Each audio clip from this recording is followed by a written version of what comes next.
Hey there, welcome to Motorcycles and Misfits. Coming to you from the Recycle Garage in blazing hot, sunny Santa Cruz, California. And it's Memorial Day weekend. People are out there like crazy, you guys. I went down to my God. Thousands of people are down there, but the beach was closed. So they're on the sidewalks because they drove here. And they're like playing football and having barbecues and walking around and like. Oh my God! Because they can't go. But today is called Vector Day. Vector Day. Yeah. Yes. It's the first day of the second wave. Mm-hmm. Valley, go home. Hey everyone, what are we calling this? Week 9 of the COVID casts, I believe. 10, I think, actually. Is it 10? Wow. I think so.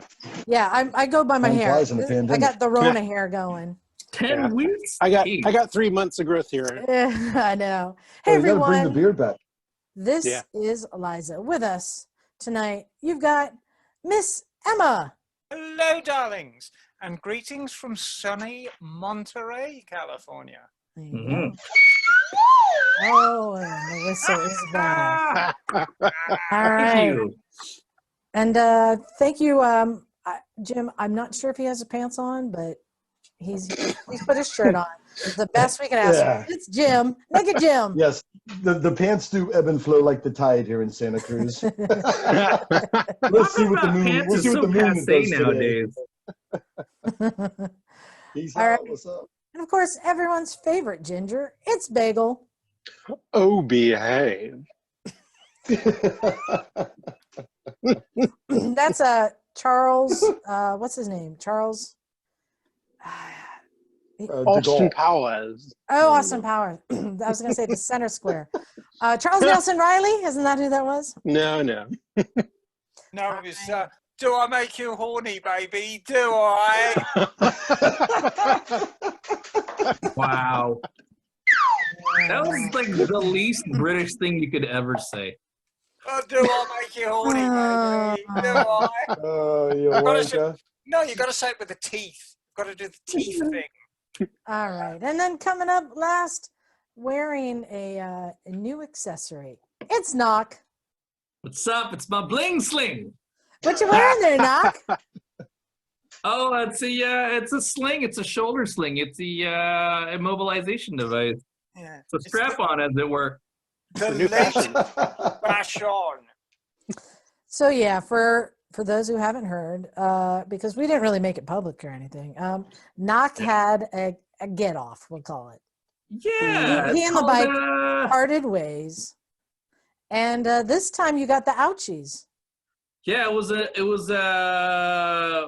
in rocketry terms, rapid unplanned disassembly. rapid unintended deceleration. There you go. It's a run. Yep. It's not the falling, it's the rapid deceleration that gets it. Yep. You sent it, right? So you forgot the tuck before the roll, didn't you? I didn't tuck enough. Didn't tuck enough. I didn't tuck enough. So Usually pretty good with that. So give us a list of the damage. Oh, on me? Yeah, you. 3 bones, collarbone, ribs 2, 3, 4, and my big toe on the left side. Oh, it's the big toe, not the little toe? The big toe. Oh, man. Which injury hurts the most?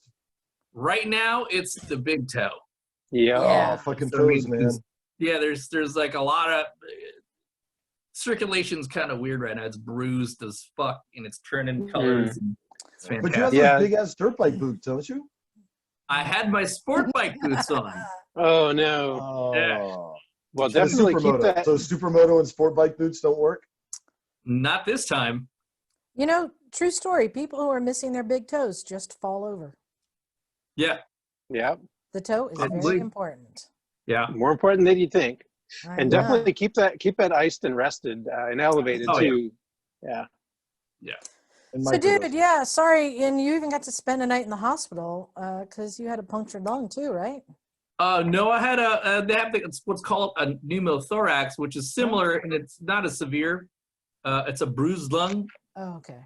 So what happens is when the ribs pushed into my chest cavity, it gave me a little squeeze, like a juice box, you know, like yeah. Oh.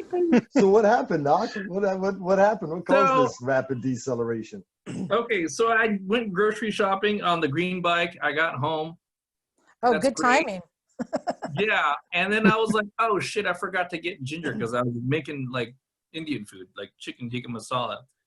So I was like, all right, fuck, I still have my sport bike shit on, and I decided to go grab ginger. Come back, I took the XR. I came back, I'm literally less than 35 feet from my driveway. And I do a, hey, I'm home, baby, I have arrived wheelie. Like literally a 2-foot goose. Woo! Like a woo! You know what I mean? Like a Ric Flair woo! And then so the front came down. I knew the front end was going to come down violently, but I didn't realize how violently it came down. And I guess, in retrospect, I think I might have hit the brakes as it came down. Oh. And so the front end either locked up or washed up as it contacted, and it just went slam. It just whipped me right to the ground. Yikes. And I've had crashes like that before where I kind of knew the split second it was happening. I rolled a little bit more, but this was happening faster than I remember it to happen, and it just caught me off guard. And I slid like 3-4 feet maybe, but that was like 25, maybe even 30 miles an hour within that space. And I hit the ground, and I was thinking, oh yeah, this one's bad. And so like I'm on the side, and I'm going, anybody remember the grape crush lady on the internet? No. Okay, there's this video of a lady who was smashing grapes, and she fell off. She fell off. Oh, yes, I remember. Yes. Yeah, and It was like a she's going, newscaster. yeah, and she's going. "Ugh." I sounded exactly like her. Oh no. I was the grape crush lady. I was on the ground going. Ugh. I was like, oh my god, I'm the grape crush lady. And I'm going, oh my god, this really sucks. And I couldn't remember how long I was on the ground for, but at first I was completely conscious, but like I couldn't see. Like I was like, how come I can't see right now? Is it that bad? And by the time I came or was more cognizant, some guy had already called the police, emergency services. And at that point, I kind of like hobbled my way up, and I realized, oh yeah, my shoulder's off. Wait, oh, yeah, my toes off. Did you get a free ride to the hospital? I got an ambulance ride, man. What? All right. First ride in a meat wagon. Wow. Yeah. So how was the scene at the hospital? Huh? How was the scene at the hospital? Was it quiet? Was it nutty? What was it like? It was quiet. It was a Thursday afternoon. It was like 5 or 6-ish. It got a little bit more exciting. Maybe I'll talk about a little bit more about that. But yeah, I apparently one of the neighbors saw it happen, or one of the businesses across the street saw it, and he called the emergency services, and he got me a chair to sit on, and the emergency services were like there immediately, because like right around the corner where I live, there are just people like ODing all the time. That is true. And they're always there all the time, and they're frequent. And so like immediately, like less than like 5 minutes or something, it was crazy. And so they started taking my vitals and all that stuff, and I told them, oh yeah, I don't think I'm gonna be able to take this jacket off of me. And so they cut off my no. no, not the good jacket. I had a jacket. It was my summer jacket, fortunately. Okay. It was a cheap one that I found, or somebody was given to me, and they cut off the left sleeve, and they pulled me out of that thing, and then they took off my left boot, and took, like I said, they took my vitals, and they put me in the wagon. At that point, the cops had already came, and my garage door was fucking open. Like I said, I was 25 feet away from it. Oh I no. was like, yeah, could you like just put the bike in the garage, please? Like, like Great Crush Lady style. And sure enough, they put it in there, and then they got my information, and they carted me off to the fucking ER, man. Admitted me, yeah. So And I got questions now. So we already established what happened to your bike. You were lucky, because normally they just leave the bike on the side of the road. yeah. Are you going to get busted by the cops for it? No, because nobody actually saw it happen. Yeah. I didn't see it. I didn't do No. it. The guy who called the services only heard a scrape and a brrr, and then Dude, I think the Grape Crush lady just crashed a bike. yeah. Somebody smashing grapes. Who's making fucking wine on the street? Like, Oh my god. so You had to ride a Vespa to do that. yeah, right. So they took me to the ER, and the ambulance ride was super chill. The ambulance driver name was Morgan. She was amazing, and Jimmy, who's the guy, the EMT who was taking care of me, he was pretty awesome too. He was just asking me all the questions: who are you? What day is it? And how's your pain on the level of this and that? And at that point, it was like 6 or 7, but I was like, all right, I can tough it out. Let's go to the ER. By the time I got to the ER, I was like at a 9. I was like, oh, dude, just load me up full of drugs, baby. You know, so, and then Kate, the ER nurse there, who's actually a traveling nurse, who actually rides a scooter. She rides a Vespa. Oh, yeah? Yeah, we got to talking about it, and she gave me some Dilaudid, and I was a very happy boy. Oh, there you go. That'll That'll do it. I hope Yeah, you wave the scooters from now on, Knox. Yeah, no, totally. And we were talking about, I was all doped up, talking about, yo, dude, scooters are the shit, you know, and like, best. You're my best friend. Like, oh, you're making your doctor feel good right now. Let's be home. You know what I mean? Like, all that nonsense. Totally. Like a lot of do that for you. I love scooters. I'm totally going to buy a scooter when I get out of here. Yeah, well, I mean, shit, I can't use my left hand, so I might have to, you know. Hey, let me know. I'll hook you up. Yeah. So as Knock was keeping me up to date on everything that was going on, and he said, oh, no, it looks like they're going to keep me overnight. I thought, maybe it'd be nice to have like a little go bag for each of the Misfits. Something that, like, if something happens and you're going to be in the hospital, like something to keep you entertained. And so for Knock, I'd been working on getting it together, and I was like, hey, I got a bag for you ready. It's got a porno mag, a salami, and an iPod with 90s soft rock. I figured that's all he needs to be entertained, right? That's true. Maybe some hot sauce. I was like, I was super cool with salami. I like me my cured meats and charcuterie. I like 90s jam, but I crank it with my left hand. And so I couldn't do that night. You know what I'm saying? Like, pain meds will do that too, Knock. There's the pain meds. That's all. Don't worry. Yeah.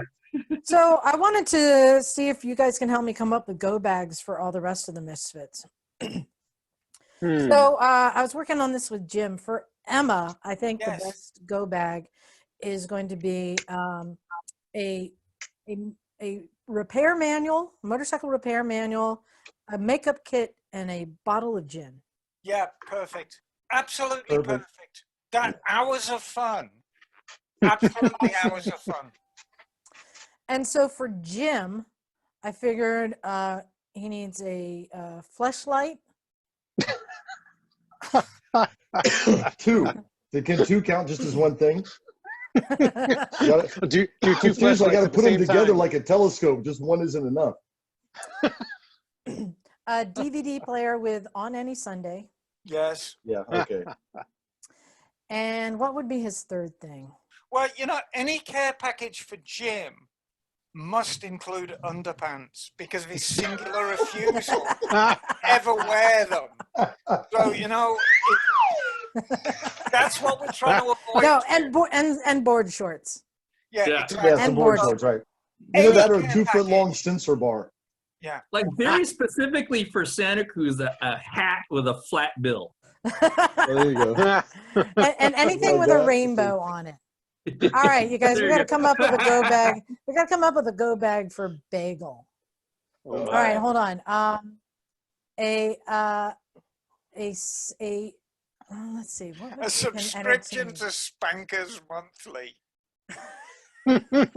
No, I'm definitely a Wanker subscriber. Thank you very much. A subscription Wanker to International. Wankers Monthly. Illustrated.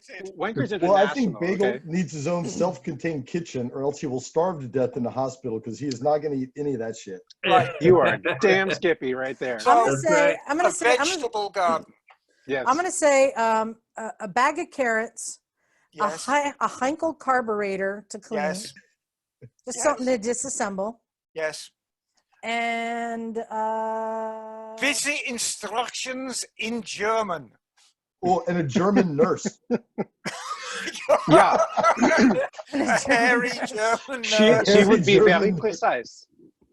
all right. What do we come up with for Mike? Award-winning Mike. Oh, shit. Well, we got to have an award first of all.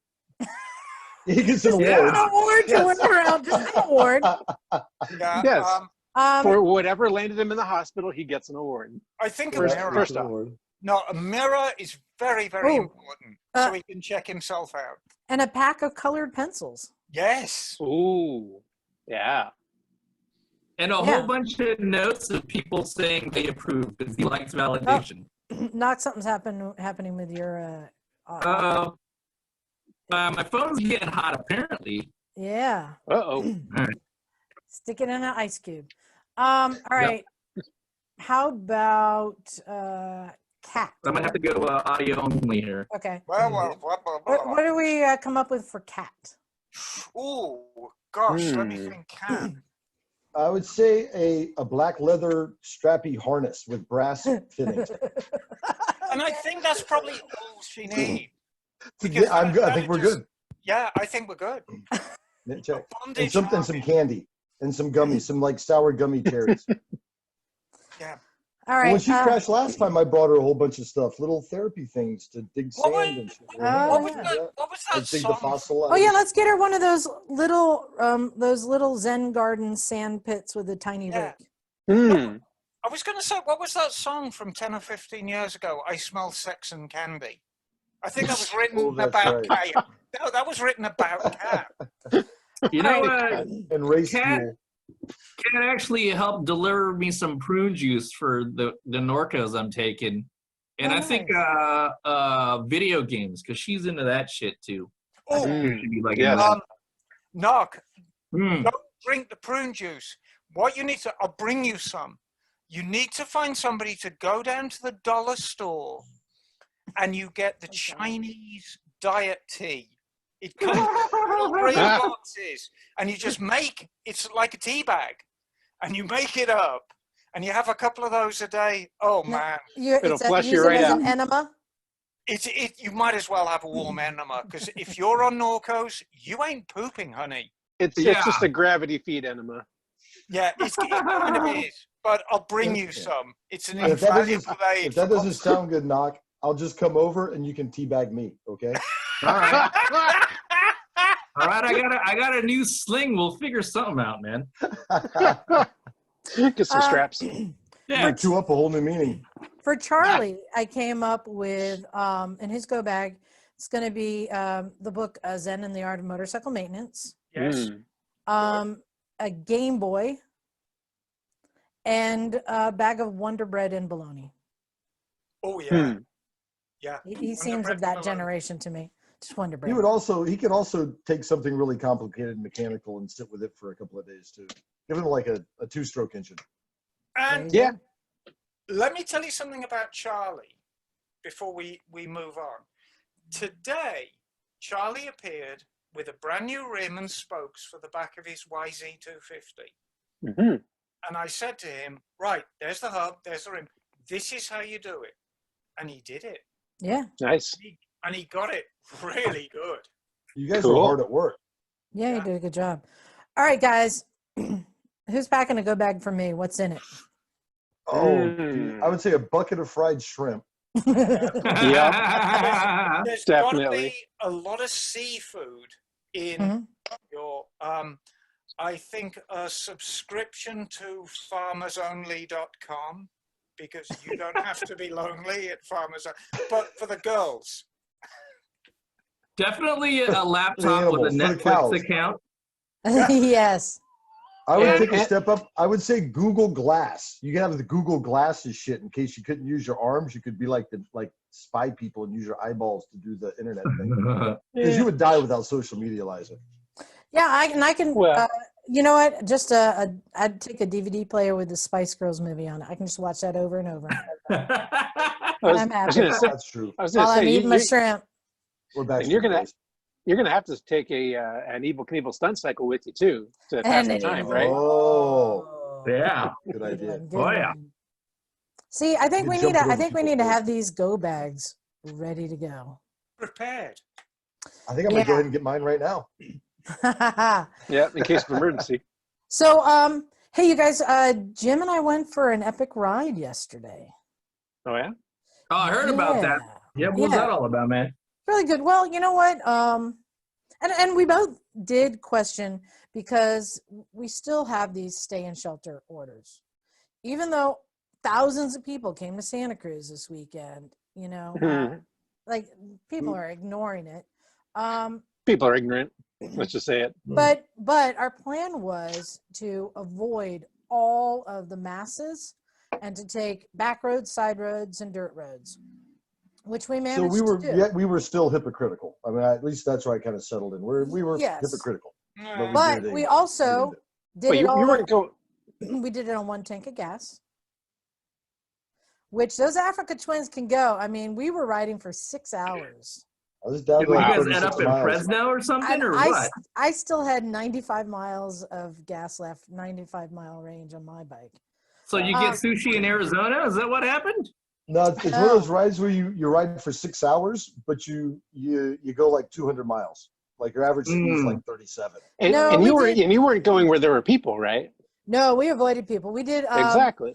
We did Elkhorn Slough. We did River Road down to Gonzales, where we got our gas tank tacos. We did Gloria Road over to 25, and then we took that all the way up through Hollister to Gilroy. And instead of going up to Hecker Pass, there's a side road that's parallel to it that is dirt that brings you all the way up to Madonna Road. Yeah, ridiculously beautiful. It's like Ewok redwood forest. Going through the Nice. dirt roads. We saw another guy there, you know, ADV dude. Like, what's up? Grinning, yeah. And then we did, is it Highland Road? The when you turn right on Madonna? Summit, I don't know what I get Well, confused. Summit It's turns the into dirt road Highland. up there. Yeah, so That sounds right. that whole dirt road that goes along the peak Yeah. of the mountain range. Yeah. And then we came down, backtracked to Corralitos, and then Freedom, back Yeah, up. you take Eureka Canyon down to Corralitos? Yeah, so Yeah, that's a great basically ride. just all these amazing roads. I was beat up. Like, I was Oh yeah. tired at the end of the day. Oh yeah, That's right because we along didn't stop for Summit. that sausage at the end. I know. Yeah. And we were riding, so we were mindful of avoid people, don't make unnecessary stops. We stopped once for lunch for tacos, which we ate outside on the street. And we were riding like 80-90%. Yeah, don't push it. What a great ride. But it gave us the idea for the next Moto food tour. And I think we can do a COVID safe adventure bike Moto food tour. Hell yeah. That'll be pavement and dirt. And there are some places that you can stop, like a taco truck on the side of the road. But then also there's things we can do, like I was talking about ditching like watermelon into a little creek, right? So you can pull them out and have some cold watermelon. We can buy some strawberries, some stuff that we can have with us to just pull out when we stop on the side of a road, and everyone can keep distance and everyone can have some different foods that are locally grown. I mean, we could bring a bunch of Gizditch pies with us, you know? Yeah, there's a bunch of food trucks now too. They do really And cool for stuff. those of us who don't have a dual sport bike, Yeah, you're Ride your street bike, you'll have a good time. Well, I that do won't it. stop me, but you'll remember what? Do you remember what happened the last time I rode the dirt part of Summit and Highland? I was with you on that, wasn't I? Yeah. You remember what happened to my bike? What, did something shake off?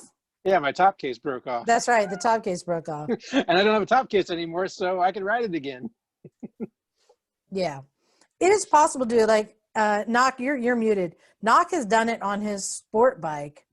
All of these roads I've ridden with Knock on his sport bike. You just have to go slow. That's fine. Bagel, you could do it on your scooter. Emma, I would not recommend you do it on any of your bikes. It's just flat out. Emma, you don't have a beater bike that you could use? no, Oh.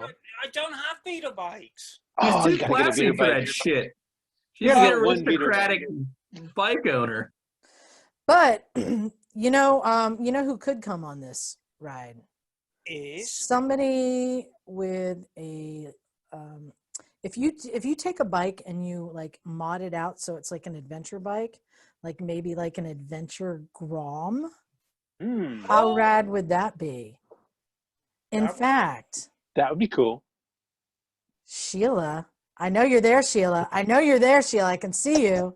You Is got she here? Where's Sheila? Oh, I see her Sheila. microphone. Yeah, you got to unmute because she totally kitted Yeah, out her Grom to make it an adventure Grom. Oh, let's see it. What's up, Sheila? Come on, Sheila. I know you're there. Have you figured out how to unmute yet, Sheila? Or are you choosing? Maybe she's going poop. Let's wait. Oh, there she is. She's done. Aha. Sheila?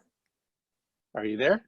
I can't see Sheila yet. Hang on. No, I think her microphone isn't working. Oh dear. Oh, there goes Knox. He's in one Yeah. piece. Oh, Hey. Mikey, yo. Yo, Hey, Mikey's Mike. here.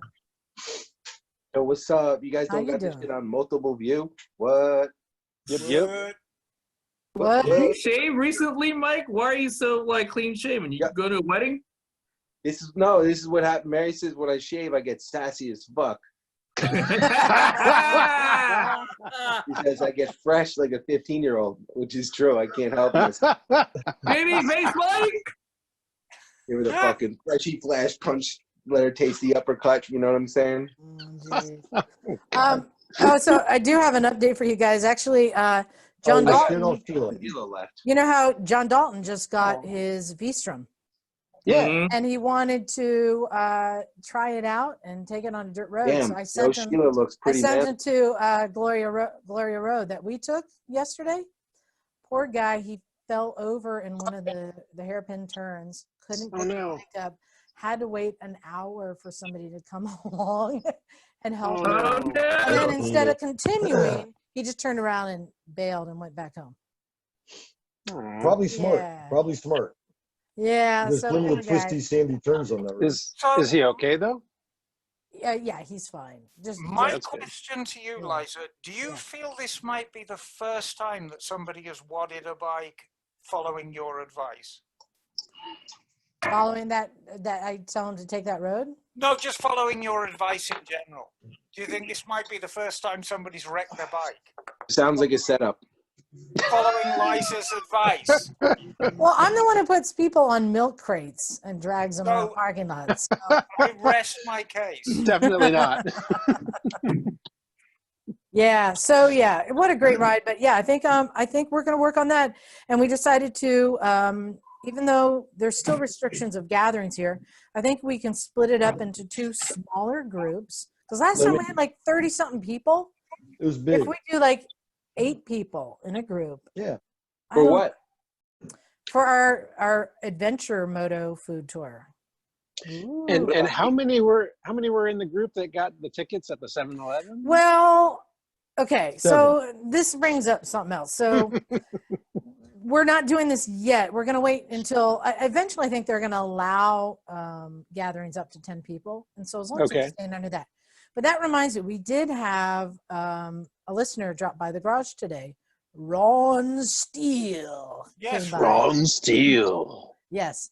And Ron was on his Adventure Sport Africa Twin, and he was coming down 9, and he caught up to a group of about 30 bikers. So right there, that pisses me off. I'll get to that. And then one of them wadded, and Ron had nowhere to go, and ran into him. Fortunately, because Ron has a 21-inch wheel and a big heavy bike, he ended up punting. He ran into the gas tank and punted him rather than crashing. Wow. Here's my question. Was he more angry that he was stuck behind a group of Harleys on the 9? Well, it wasn't just Harleys. It was like sport bikes. There was a Grom. There's everything. But I'm just going to say, and here's my PSA. Quit turning biking into a social event, please. Look, I know we all want to ride. We need to ride, many of us. Riding by yourself or riding with a partner, so you have the buddy system. I think even though it goes against the orders, I think you know, as long as you're not causing any problems, we can get away with it. But when you get these groups of people, especially 30, and then especially when they WOD, this is going to make them say, you know what? They're going to start pulling over bikers. What are you doing? Are you recording, Liza? Yes. They're going to start pulling over bikers. Yes. Legend. Not if they can't catch me. Also, Depends on which bike I take. You know what I mean? Famous last words there. Depends on which type bike I take. But they might get me. also, don't crash your bike. Yeah, by the way. Yeah, definitely not recommended. Don't No. be the great crush lady. This is my PSA. Please do not do group rides. Okay. And I know there's a lot of different people with different restrictions out there. I'm talking about if you live somewhere where gatherings are restricted. Yeah. Like, please do not bring attention to the fact that we are going out on rides. Please stop it. And if you are somewhere where gatherings are not restricted, don't do it. Your life is more important than that. No, a group ride? If it's not restricted, go ahead. I don't care. Well, if you're riding, yeah. No, I'm just saying follow the rules. And if you're going to break the rules like we are, don't bring attention to yourself by doing it in large groups and inviting everyone. I would have loved to invited Mike and Charlie and all these people to come on a ride with us. I purposely don't because I don't want to turn it into an event and bring attention. Because you didn't want to see how badass I was. I know. It's cool. Well, your little gas tank would have had to stop 5 times. Now I cruise hard. You know how hard I cruise. Good, baby. Yeah. You know what I mean? You got to make up for all that gas station time. Yeah, I got this big ass head, so it kind of like does weird shit with the wind where I save gas mileage and shit. It's cool. It works. All right, let's try this again. Sheila. Hey. There she is. Hey! Sorry, I wasn't ignoring you a while ago. I was doing some stuff in the background, and That's all right. then it made me quit. It's Sheila in Unmuted. Texas. Y'all, Hey. she totally adventured her Grom. Tell us all the things you did to it. So I put, I've been looking for a skid plate for a long time and hadn't really had much luck finding anything that really covered the exhaust and protected that. So I finally found T-Rex Racing in Dallas, and they have a really good skid plate and also engine guards. I have a T-Rex skid plate as well. Yeah. Yeah, Oh. they're nice. And then Not very easy to install, but you put some knobblies on that Grom. yes, I put some Kinda big blocks on. Nice. That thing looks totally ready for the dirt, man. I love it. They make Kindred big blocks for that? Yeah. That's awesome. Sheila, can you put video on and show us the bike? It's in the garage, so I'm on my computer right now. Liza should have pictures. I might be able to do it. I might be What able is to. this, 1982? You don't have a fucking portable device? Yeah, but I'm not logged on that. What's your language, Mike? This is a family show. Talk amongst yourself. I'm going to attempt this. I'm just playing. So Sheila, have you been riding? Have you been riding since the thing went down? Yes.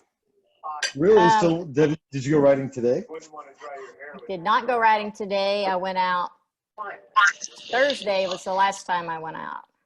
Yeah. But So what kind of riding have you been doing? Oh, just nothing off road yet. All right, really- we got a lot of background noise coming from someone. If you're not talking, can you mute? Yeah, somebody's got speakers on. Mike, are you watching Matlock? Nah, man. Yo. The pictures I sent you, Liza, and the gravel, it's Mhm. actually, it's a cemetery out by the airport, but they have a gravel parking lot. So I took it out there to test out the tires. Fun. Nice. And, I have a and how do you question. like it? Like, how's it tested out? Good. I I got a plan question. to, I'm going to take it to Big Ben in December. Is the reason that you did that because it has a plate so that you can do like more kind of diverse things with it rather than just, ride and commute? Or is it like just for the hell of it, but just to see if you can? No, I'm taking it out to Big Bend this December. So Cool. doing a lot of off-road out there. So. We don't know what Big Bend is though. Oh, Big Bend. Look up Big Bend, Texas. Sounds like a porn star. You know that, Liza? Well, I was going to say, Sheila, you're inspiring me to do some more work on my dirt scoot. I already did some work on the headset this past week. Got that together, more Cool. or less. It looks like So that's you got really that thing cool. pulled up. What was that, Mike? It looks more like it's pulled apart than put together. Well, it was pulled apart completely, and then putting it back together. Good.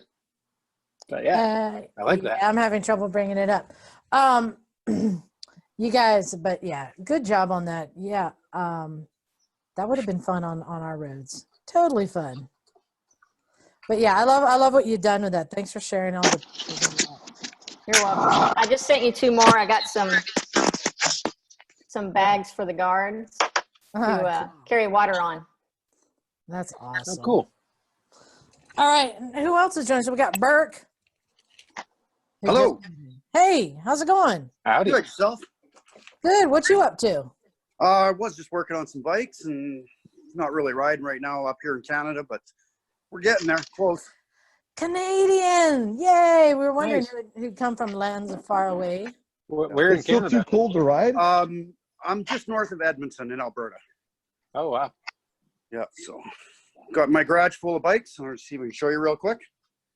And it's still too cold out there?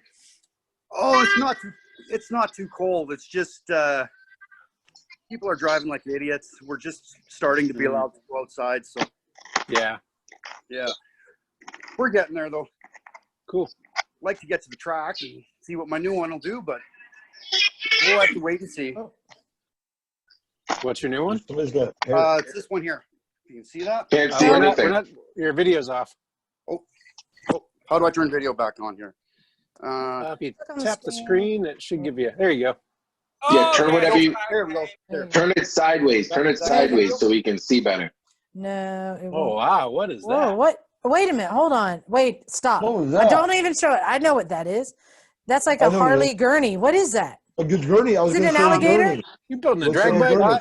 That used to be a KZ drag bike, and now Whoa. it has got a turbo Hayabusa motor in it. What? Fantastic. Oh, my Yeah. God. Yeah, so it What's the should turbo all be about? 350 horsepower, somewhere in that area. Whoa. Where are you going to run that? Is it in Just on the Canada? drag- They just got on the nothing drag but strip. open spaces there. Right, but what drag strip? He's gonna ride that thing to the Edmonton, fucking moon.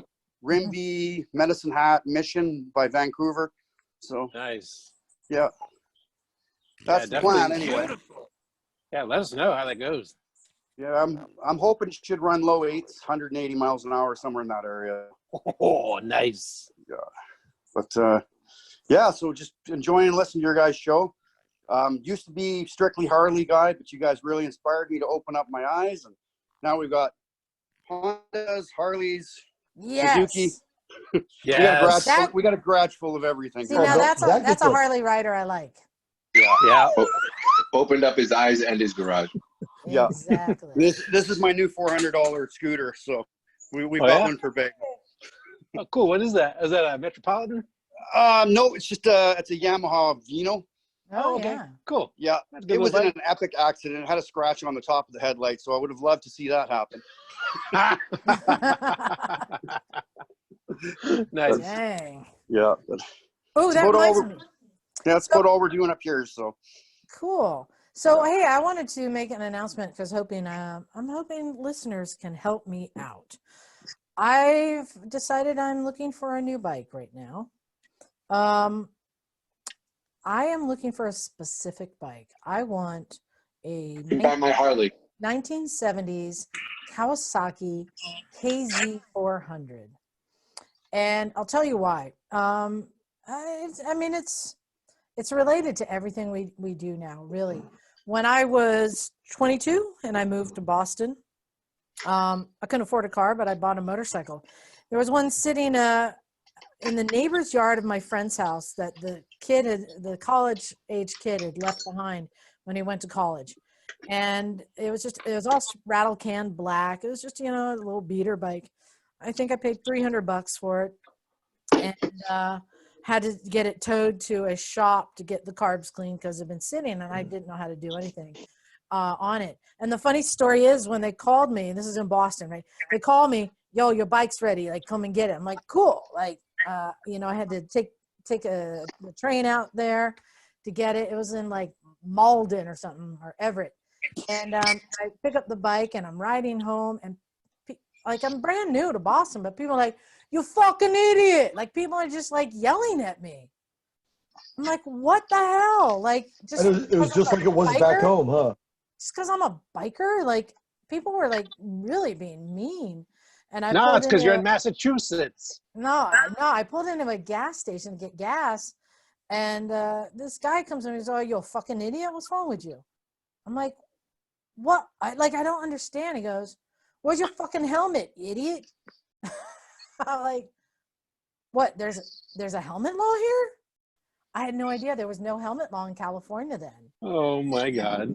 And so I'm riding through like many towns to get home with no helmet. No wonder everyone is screaming at me. Well, you're lucky a cop didn't stop and tell you that. I know, right? So I rode dirty home and went and bought a little helmet. But that was my only transportation. I rode year-round for 3 years in Boston. But at one point, my bike got knocked over by an asshole doing donuts in the street, lost control, and ran over my bike and destroyed it, right? God. But not before I had met this nice guy at a bar named Jens, which, by the way, in Boston, you meet everyone at a bar, just so you know. Jens, and he was a biker, and he really liked wrenching, and he's like, yeah, come on over, you know, bring your bike over and I'll show you how to do these things. He showed me how to change my oil.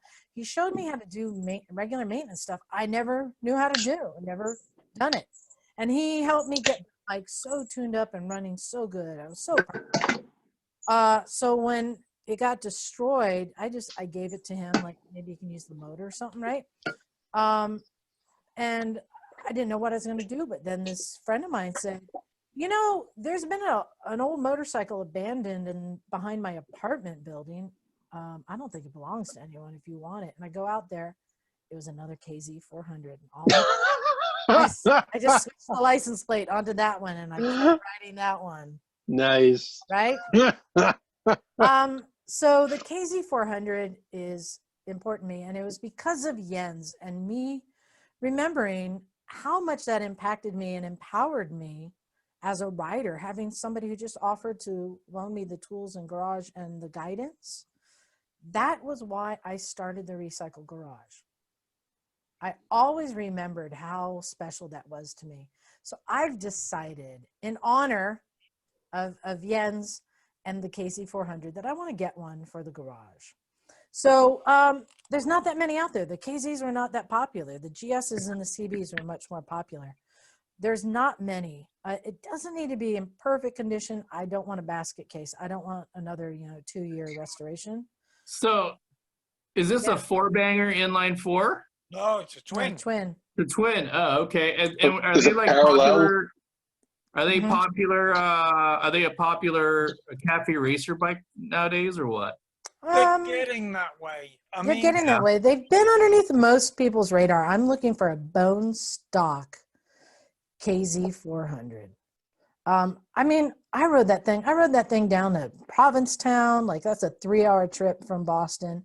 I rode that thing all over the place and through the winters. So they're great little bikes, but they've never really been on anyone's radar. So if anyone knows of any KZ400s out there, I think I'm willing to get it shipped from, if it's somewhere in the country, if it's the right price and the right bike. I would prefer original paint. And in the right condition. Because remember, the rest of the country, they've got salt. I know. Yeah, Jim. So I'll throw this in there. Liza and I are also going to be road tripping across the USA a little bit later this summer. It's a secret, so don't tell anybody. But we may have a little bit of extra room on our rig. We do. So if you're between here and there, let us know, and we may swing by and swoop on that thing. So Nevada, Colorado, Utah, South Colorado, Dakota. Wyoming, South Dakota. Little bikes or big bikes? What? Little bikes or big bikes? We It's are a rig. taking the 250s on the trailer, which means we have room for one more bike. With an RV, we're taking an RV. Yeah. Yes, Knock. So you talked to Phil? I wouldn't be surprised. haven't talked to Phil yet, though. I did find one for sale in Lakewood, not far from him. Well, there you go. You They have probably sold it at everything in one Ohio. point. Yeah, I know.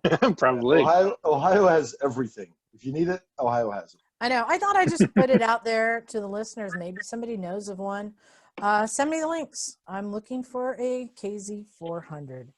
I know I don't need a bike, but to me, it's special, and I think it should be a fixture in the garage. You know.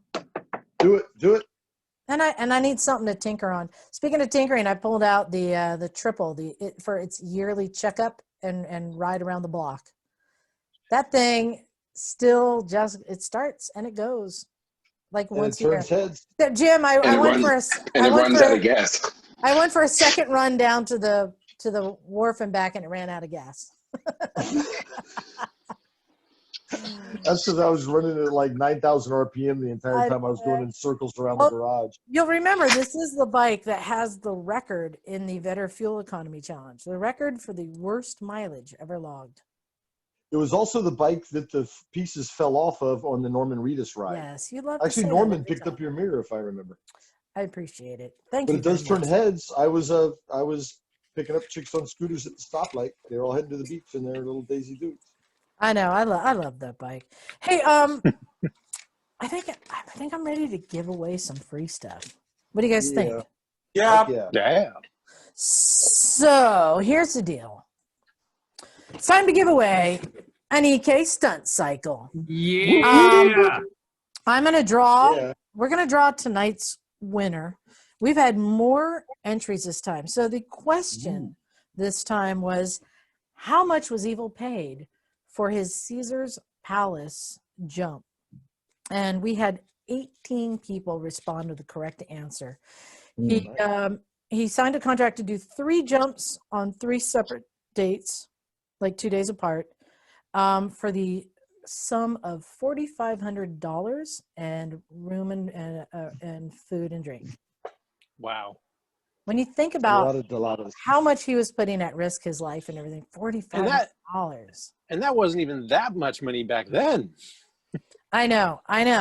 So, so normally when I have all the 18 entrants here, normally I number them, but I'm not sure it's totally fair because no one's going to pick number 1, even though somebody's not numbered 1. So here's what I've done. I've now given everyone a fruit, and I'm going to go with let's see. Well, let's go with Burke since you're there. Burke, I want you to name a fruit, and whoever's name matches that fruit is going to win the EK stunt cycle. Just name any fruit. A peach. A peach. Okay, we got peach. All right. Tonight's Who's winner, who's the peach? congratulations, John Hillenbrand. Yeah. John. They call him. Yeah, they call him Peachy John. That's his Peachy nickname. John. Peachy John. Peachy. So, Nice. I've got one more EK stunt cycle to give away. Oh, it's a twofer. I know. Well, we're going to give to the question for next week. But before I do, I wanted to read a quick email that I got. And this is from Rob Thornton, and he was a previous winner of an EK stunt cycle. Nice. And he says, "Hey, Liza, I got the stunt cycle last night. Thank you so much. I let my daughter open it, and it looked like Christmas. She was so excited. We took it out, and we made some jumps out of cardboard boxes, but we need to work on our ramp building skills because Evel has so much power. Thanks for some much-needed joy right now. Say hi to all the Misfits from sunny San Diego, Rob." All right, all right. Awesome, Isn't Robert. that nice? And I Pro tip. love that, like, ramp building. Yes, like Jim and I went through many different iterations of the ramp building. And pro tip, you've got to write on it, not a ramp. not a ramp. So, Okay, wait. Tutorial. yes. Can we give like an Evel Knievel consolation prize if you don't win? Like, do they make Evel Knievel like ambulances? Yeah. Knock, you sound, Ah, Knock, They haven't even No, need they, ambulances. I think They're they gonna- lost the mold for that one. Oh, they're or gonna a make a burning knock bus, edition. maybe. You know what I mean? Like, Knock, you sound pilled up as fuck, dude. yes, I am. Okay, you guys ready? You guys ready for Liza, wait, before you move on, why don't you tell everybody why those things are special if they missed that podcast? Why these toys are special? why these toys are the EK Stunt Cycle?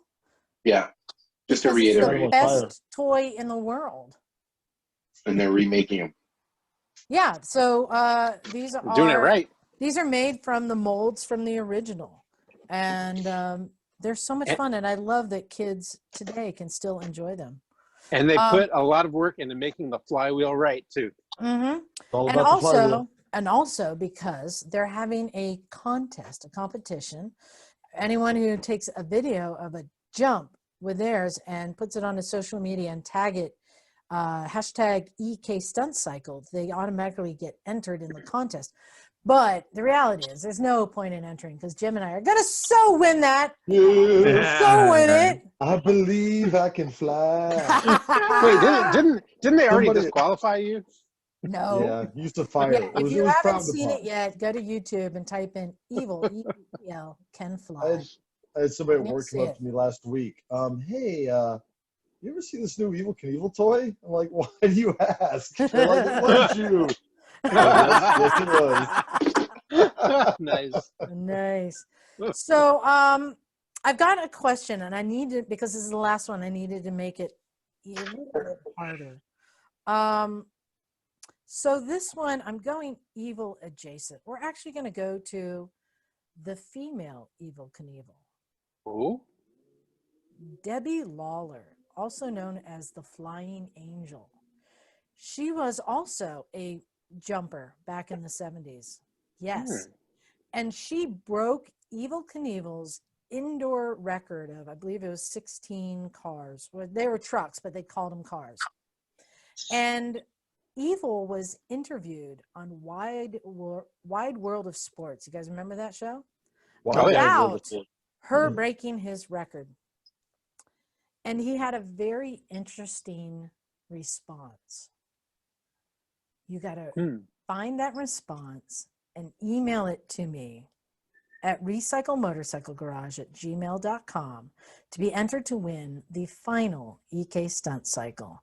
And you know, it's interesting. They actually, we know that Ideal Toys made the EK Stunt Cycle, but the maker of the Easy Bake Oven made the Debbie Lawler Flying Angel Stunt Cycle. really? Wow. Yeah. Wow. Interesting. But I just want to put in a caveat for this. This is the last Evel Knievel Stunt Cycle we're giving away. So it's going to be just like on Jeopardy. You've got to get the quote word perfect. Close enough is not good enough. And it's a good one. Word for word. And I'm going to even say, if you can't find it, take a guess what Evel might have said. That bitch crazy. Good guess. Bagel, what do you think? What do you think Evel Knievel said when asked, what do you think about Oh God. this woman who broke your record? I don't even want to wager a guess. I don't want to touch that with a 10-foot pole. Anyone else got a guess? Nope. All right. Yeah. Fuck that bitch. It is pure Evel Knievel. Let's just say that. Oh my God. You know what's fascinating about that? She jumped a Suzuki TM250, 146 feet. Damn, Wow. dude. Damn. Okay. Yeah. Yeah. It's Yeah, she's a 74. badass. Mm-hmm. Is she still with us by chance? Yes, she is. Really? Cool. Mm-hmm. Oh, we should have a chat with her. Hey, Yeah. Knock, how big was your wheelie? Not Zero very cars. effective. So who else we got here? We got Ivan. Ivan, why you got your camera off? What you hiding from us? It's a motorcycle crowd. Oh. Because I'm lazy and just laying in bed listening to you guys. Ivan, no escape, I'm afraid. Turn that camera on, darling. You won't be the first who's conducted an interview from in bed. Everybody's got to show off their Rona There he hair. You is. know what I'm saying? Rona hair. No, fuck that. Turn it off. No. That's what I Oh, right on. thought. You have the coolest name of everybody here. Yeah. Oh my That's goodness. a bitchin' name, dude. Hey, I thank you, sir, but I know I'm not a popular person among that group hey, Ivan, can you put the microphone a little bit? because, yes, I'm a All scooter right. person. Cool. And then you don't need to hold your mic that close, by Yeah, the way. yeah. Put the We can hear you microphone a just little bit fine. further away. It's distorting a bit. Oh, Yeah. gotcha. What kind of scooter do you have? I have a Sim HD 200 and a Nice. Vespa GTV 250. Excellent. Both great Yeah, bikes. you're in the right place. Yeah. Did you know that I- Did you know that an HD 200 won the 2008 Scooter Cannonball Run? Yep, I saw that. Yes. Very cool. Unfortunately, I've been kind of ill for the last couple of months, so I haven't been able to ride. But Oh, no. I tried today, and I couldn't get 10 feet down the road here in San no. Francisco. So hopefully I'll be. I even met Bagel with the South Bay Scooter Posse about a year or so back. Oh, And wow. Cool. when we saw the Lego Museum, and Oh, yeah. but yeah, I don't know how I found you guys, but you're my Sunday night joy to listen to, all of you guys. Cool. Oh, Even Thanks, dude. Miss Emma, because because I know she doesn't like scooters that much. So. I actually do like scooters, but I enjoy giving Bagel a hard time because he enjoys it. Well, he does, and what I like is when you give him a hard time, it's because of your depth of knowledge. Right. Your history holes are awesome, so I just love those. Well, the rest of her holes are awesome too. Just so you know. Oh dear. what I can share with you, Perfect comedy. naughty boy. And he What was needs- that, Emma? Sorry, what was that, Emma? I said Bagel is an extremely naughty boy and he needs punishing, and this is why I make fun of his scooter. Only if you ask nicely. But no, thank you. Nice. So, let's see, Ivan, what do you want us to talk about? Well, I'll be honest with you. Even though I like listening to you guys every week, it's the travel stories that always attract me to this podcast. When you have a guest on, or yourselves, when you talk about, like when Jim was talking about traveling up into the Sierras and things like that. I like motorcycles. But I'm more interested in the use of the scooter or the motorcycle to travel with, and that's what I'm hoping one day I can travel down to Santa Cruz to see you guys. But that's what I like. Oh, really cool. I'm sorry. Liza's showing me I'm talking too much. I'm sorry. Oh, But that was to Mike. Oh, He's okay. raising his hand. But that's I'll shut up now. Sorry, but No, that's really what I cool, like. though. Yeah. That's really Nice. cool because Thank there's you. so many people come through that are traveling. So it's like nice to hear that. Like that's a cool thing to talk about because we do have a whole lot of people. Yeah, and that's my jam. Oh, yeah. I got a travel story. Yeah, go for it, Mike. Yeah. You Can went I- to the can I- supermarket, right? Yeah, That's your travel story. I'm a doctor, and I go to the coffee store often on my Harley. Shiny. No, my well, all right. So I get two stories I could tell about traveling. I mean, I know you guys have traveled a bit more, but I don't know how dear these rides are to you guys. But I remember, for me prepping my bikes for rides and anticipating. I'm a preparer and anticipating for things that are going to happen and hopefully this You doesn't are a and maybe prepper. You are. yeah. I had too much shit, one of the stories was the ride up to Portland with Knox, and I'll never forget it because I quote it all the time. and Knock, I'll never do a group ride with Knock again because that man did not stop. First of all, everybody had a pretty capable bike. I had a V-Star 650 that was in great shape, and I loaded the fucking thing down. I had everything I needed to go, and it was a beautiful ride all the way up to one. Everybody had sport bikes. They were ripping, but I was keeping up. And I'd never been that far up the one, and it was nice to ride with a bunch of people who knew kind of were pretty confident where they were going, so I could just follow. I wouldn't have to, really. I had confidence in the people we were going with. I was pretty confident about my bike, and I was smoking cigarettes at the time. And I remember I didn't realize the distance. I thought it was California, then or Portland. Right. Like, Yeah. that's the next town over. Yeah, I thought it was like right there. And apparently, Knock had done this trip before. So, I don't know if anybody's Knock's the nicest guy in the world, but man, when he gets fucking pissed, it's not pretty. Or he gets fucking bitchy. And man, he would not. I think you had full racing leathers the whole time. You were in full top, and everybody was just kind of like looking around like old mining towns and like look at this cool ocean cove and Knock was having none of that. Like, let's go. He was like, Gotta go. big street. We can't stop. You know what I mean? And we'd be at the gas station. Like, I don't even know. He would like balance the bike, put the gas in, and just ride to the top of the thing and just be sitting there staring at everybody. Like, let's go. Do you remember that shit, Knock? And I was like, dude, you need to calm the fuck down. My man needs a cigarette or something to chill. Well, it was a rally. It was a rally. There was a known endpoint, so you could have taken your time if you wanted to, but you wanted to stay with a group. So, like, all right, you're staying with a group. See, now you're gonna pull that shit again.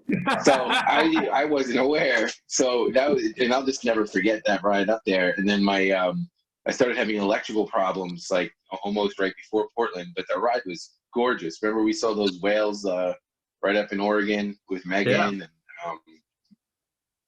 and then we finally almost got there, and my bike was having starting problems, and we determined it was a stator. We put a new battery in that got me far, and then we decided it was a stator. And by the time we got up there, the worrisome, this is the shitty part about motorcycles, is that it's like if it's something that you can't fix right there, you have to figure out what to do. You're way the fuck far away. So I could have waited like 2 or 3 days. Didn't you also lose your GoPro? Oh yeah, you remember that? And I remember 3 people were like, "Oh right. yeah, I saw You were something. a mess, I man. saw something You were a mess. spinning down the road." And I was like, "Why didn't anybody fucking pick it up?" Go flying off too? Yeah. And then the funny thing was, like, the choice that I had was, and that was the thing about this ride with Naco, that it was straight up like 12 or 13 hours of get up in the morning and just fly up there as fast as we can and no stops. And so if I were ever to do that Portland trip to California again, I'm definitely going to put like 2 more days on it and just enjoy the ride a little bit more. But that was one of them. And I remember getting stuck there, and the choice I had was like, get a stator shipped to me in Portland, pop it in, put new oil in, and then ride the bike back. So, add another 5 more days to the trip, or get a U-Haul and just fucking post up. I said, fuck that. I got a box truck. I threw my thing in the back, and I just remember sitting there so comfy with my butt. Felt so good. The AC was blowing on me. Motorcycles were riding by, and I was like, fuck you guys. I'm cool, man. I got the radio on. I was like, this is the best motorcycle trip ever. But you can do that at home, though. Let Bagel shut up. So here's the other story. You and I had I was going to say, Mike and I, we had a good trip up in the Sierras, up to Alpine Lake. Oh, that was beautiful. That was I will admit, Mike made efforts to become a better travel companion. Yeah, I vape He while I figured ride out because now, he was so I don't he smoke. was that guy every fucking time. He was that guy. Well, we were just I got talking a vape about holder. this. I got a vape holder on my motorcycle. So I know. I just smoke while I'm riding now. Well, Mike, And I'm at the top of the driveway looking at other people like, what the fuck? Let's go. That's the cup holder of the 21st century. Yeah, it I totally remember is. I had to tell Mike, hey, Mike, when everyone is sitting on their bikes running with their helmets on, that's not the time that you take your helmet off to have a smoke. Just so you know. That's the visual cue. Don't I you get remember we were belligerent. just talking about this, Liza, when you made the smoking helmet for him? Didn't you Yeah. wear that at Big Yeah, Bag yeah. Challenge? That was right, funny as with the fuck, hoses that dude. came in and Oh, out, shit. with the And jumper it in had the the front. mason Describe jar it. over the cigarette hole so it wouldn't put it out while you're riding. Liza, you gotta That describe was my that thing. Christmas award.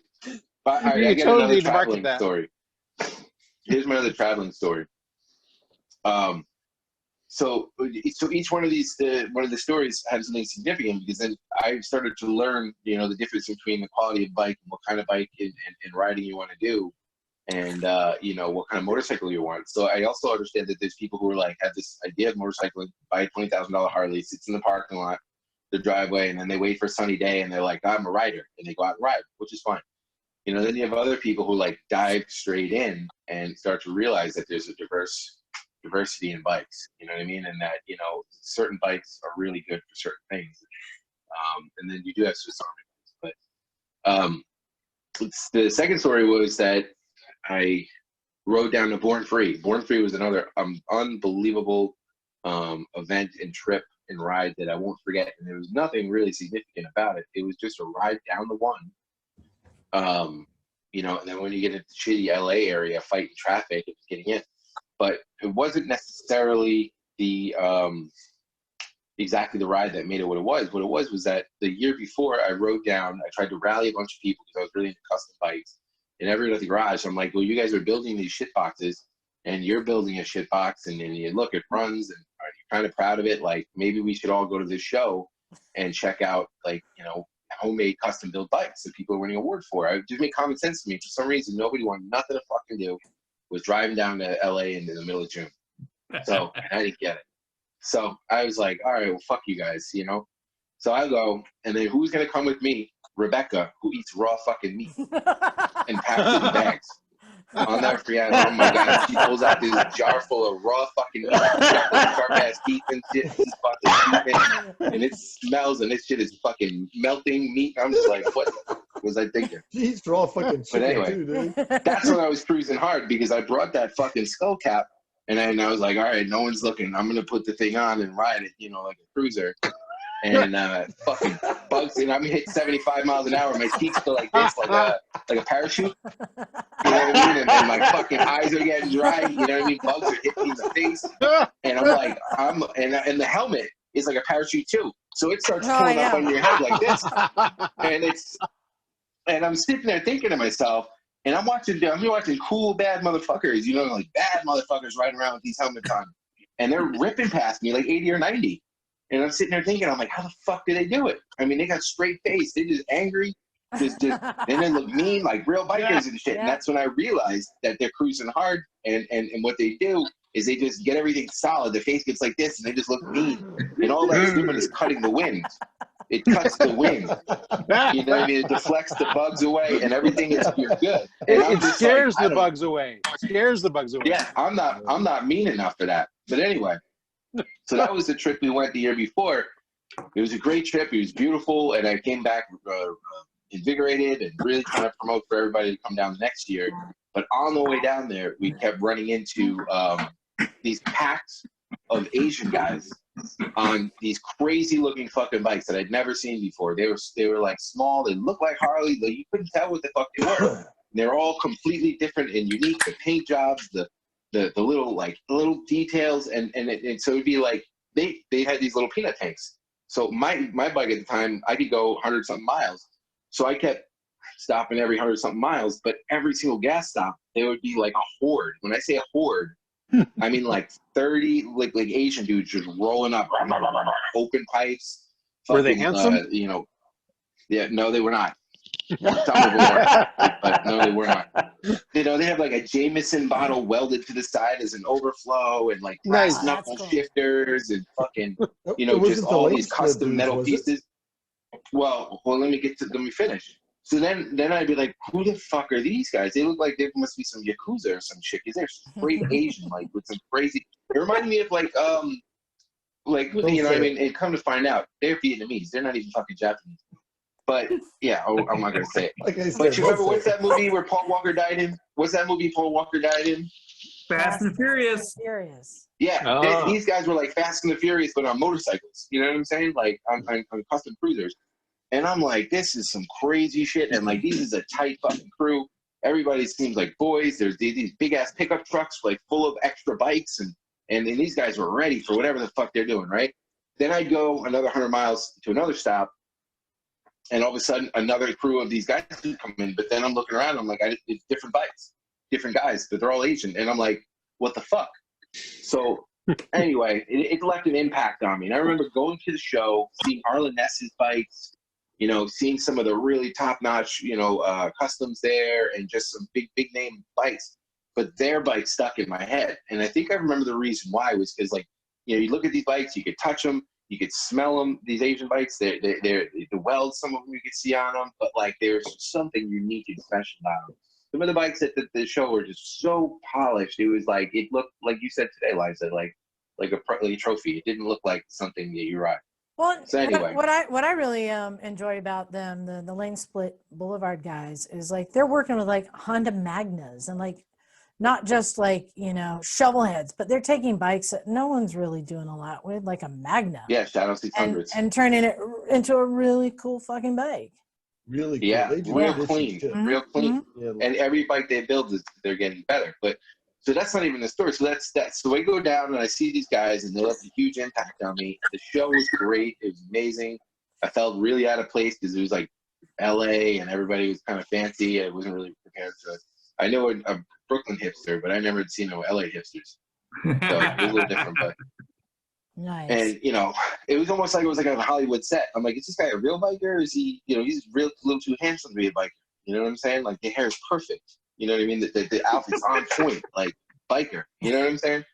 And there's me, just like in my fucking T-shirt and my fucking New Balance, whatever, you know? But, good.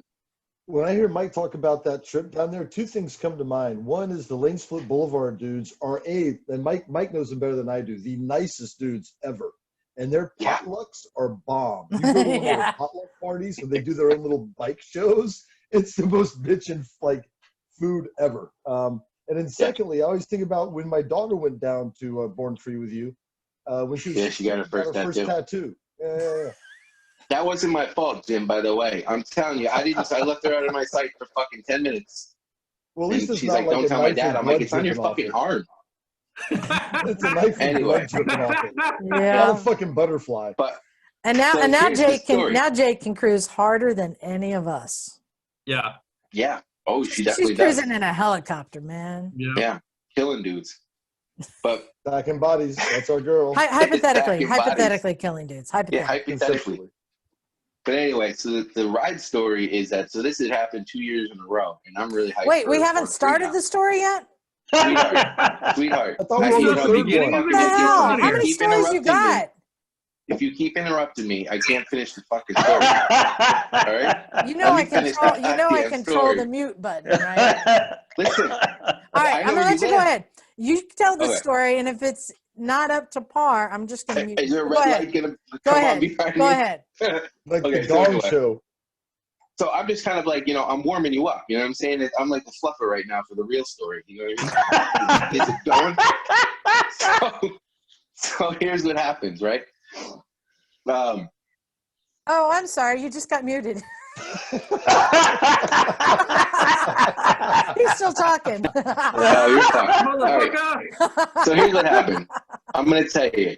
So here's what happened. So anyway, I was like all pumped about these dudes. I knew nothing about them. I was talking to a lot of different people about this show and these crazy bikes and whatever. And I was trying to, the next year comes, I'm trying to get people to come down again.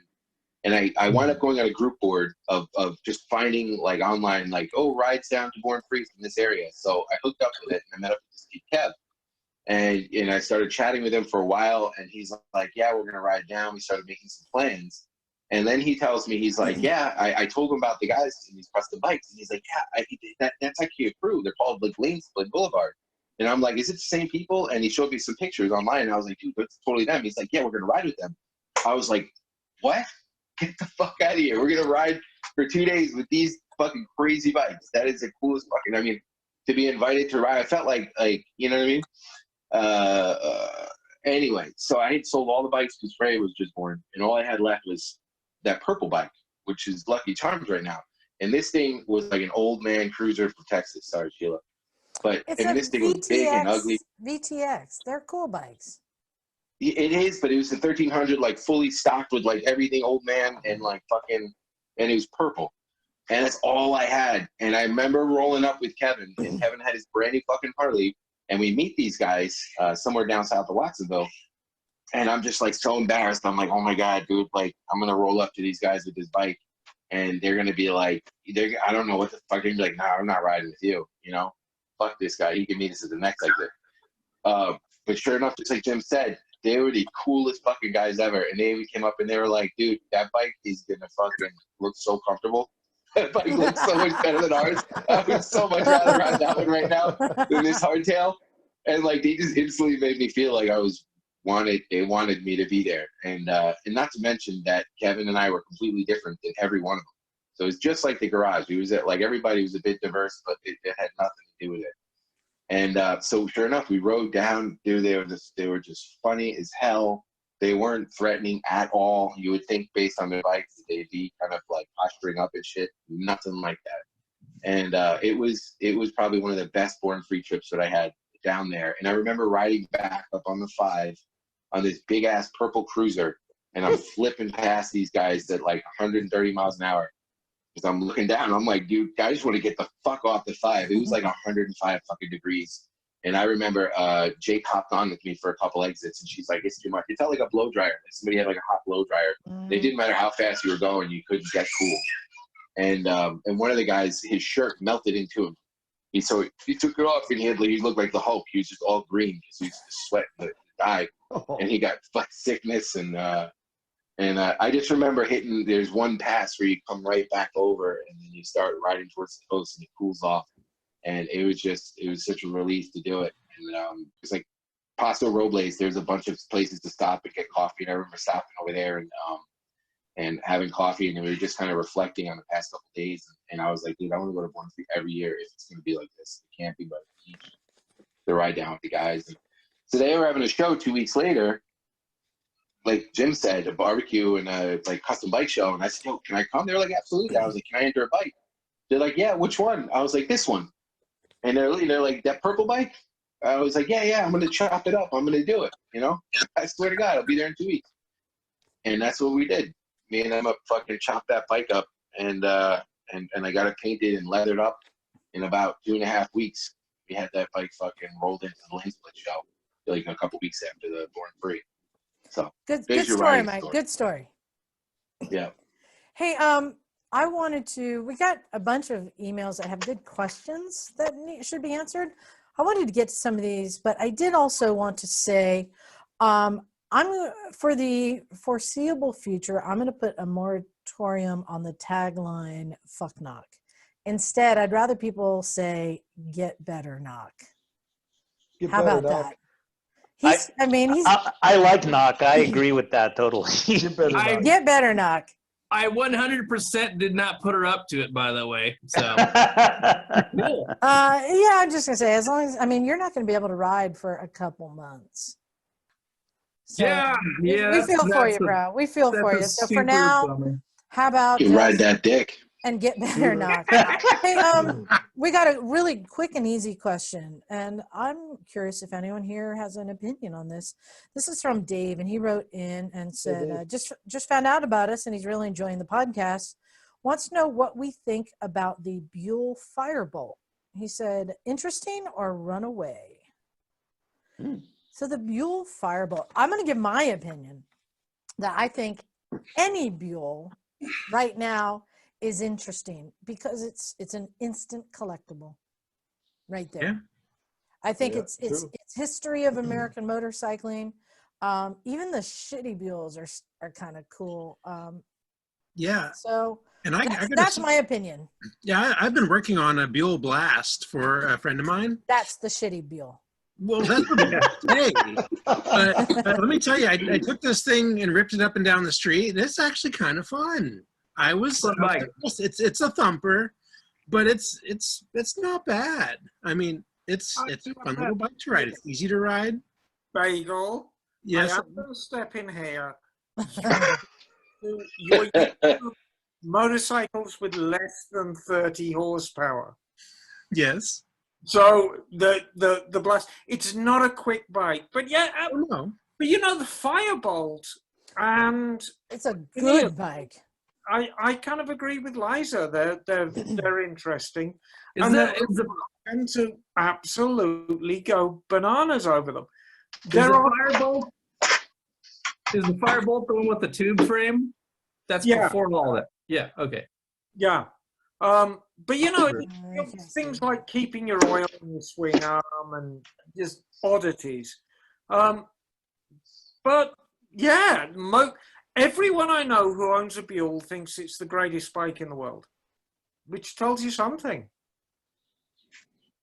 Yeah, so that's my opinion. I mean, yeah, when they first, went out of business, oh, you're not going to be able to get parts. There's a lot of bikes you can't get parts for, but this one, it's history and it's a recent collectible. So I say go for it. Yeah, why not? I have yet to see one that is overpriced. They all are cheaper than what their value would be if Buell was still around. That's my experience.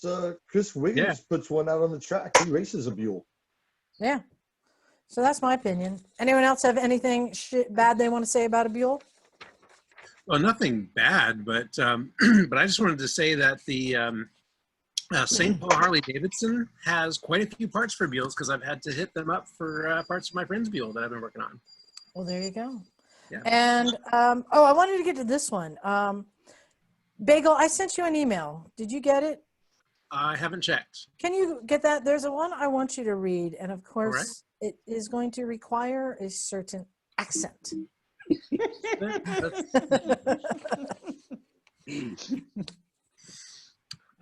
about the pregnant battery by chance? Yeah, you remember this one you wrote in a couple of weeks ago about a pregnant battery?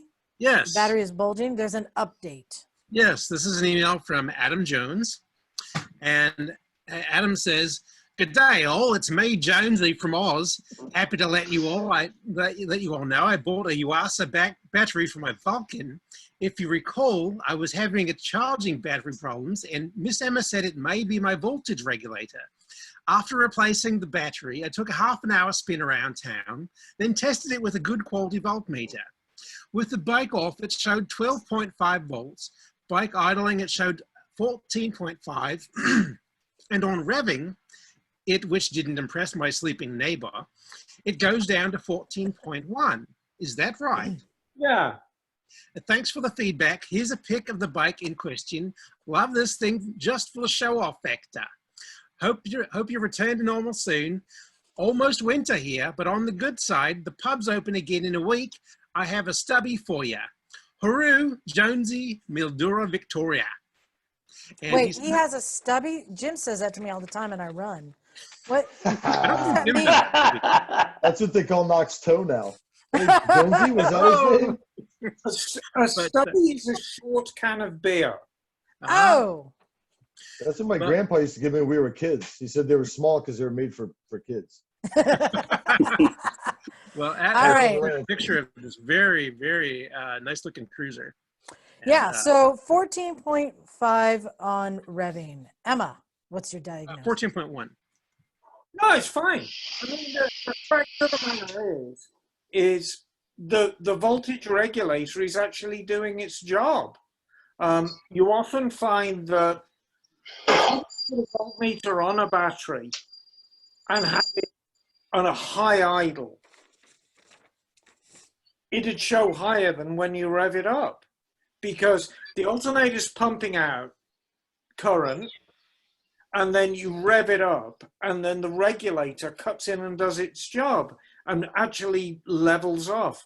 That's why you'll often see on a lot of bikes, if you look and rev it against, look at the headlight, you'll see it's very dim at a low idle, then it gets bright, and then it kind of dims just a little bit.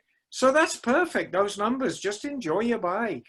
Yeah, and if you're you got a 12-volt battery, so if you're putting 14.1 or 14.5 out from the stator, it really doesn't matter. It's more than enough to charge the battery. So you know, it's the 15, 16, 17 that cooked his battery. Exactly. You know, I think it was another case of cheap battery. So, you didn't say, did he put a new reg rec on it or just replace the battery?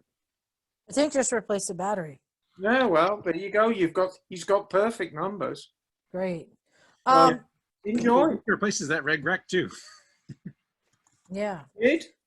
Hey, we got another great email, and this one is from Ian.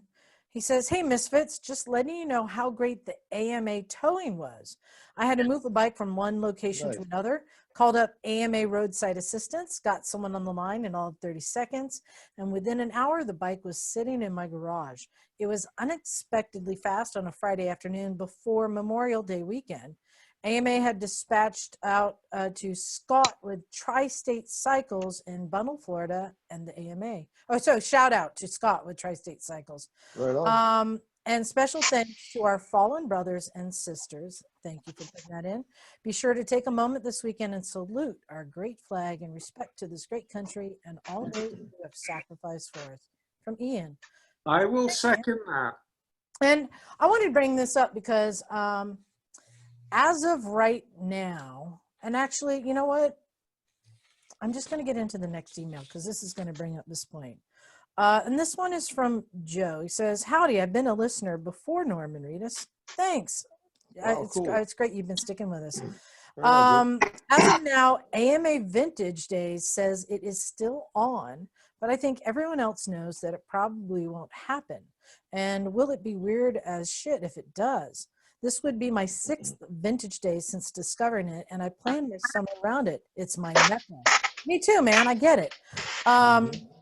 He says, plus I get to meet the random misfit and Cleveland Moto member. To my point, this winter, he bought a 1987 Honda Elite 80 scooter to use as his battle scooter for Vintage Day. Awesome. Nice. He got it running well enough, and then COVID came, and he found himself with a rough, untitled scooter. What to do? Well, thanks to us in Cleveland Moto, it is now a legit on-the-road running bike with a Vermont registration. Very nice. So he uses it just to putt around town and play with the kids and stuff.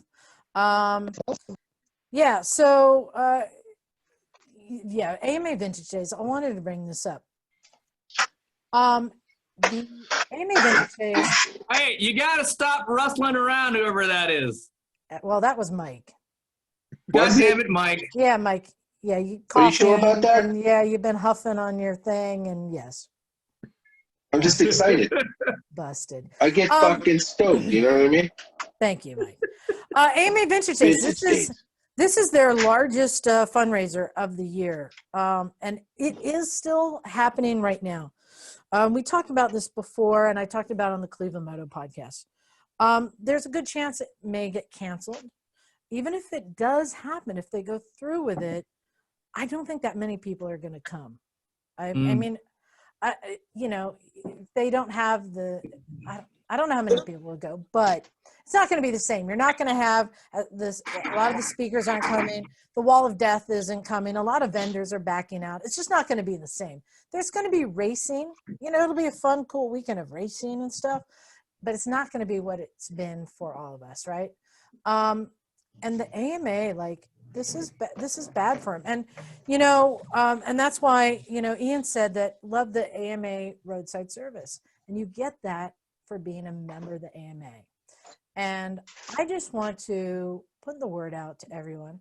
Hey, why don't you help out the AMA? Because they help us. They are there for us. This is the time to get an AMA membership. Oh, and guess what you get with it? You get roadside service.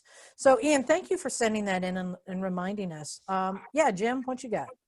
Yeah, it makes me think of something you and I, Liza, were talking about yesterday about how, hey, things are different now, but we still want to do the things we enjoy, right? Mm-hmm. So we want to be on the cutting edge of making that happen. Like, let's be on the tip of the spear. And maybe for AMA, I'm just trying to be positive, right? The idea of a large gathering, we know that's not a good idea. But maybe they limit the event to a certain amount of people, like Hollister Hills, our local dirt bike area. They're turning people away because they're limiting a number of people into the event. Hold on, Knock. Hold on, Knock. Can you mute? Knock. You're cooking your dinner or something, aren't you?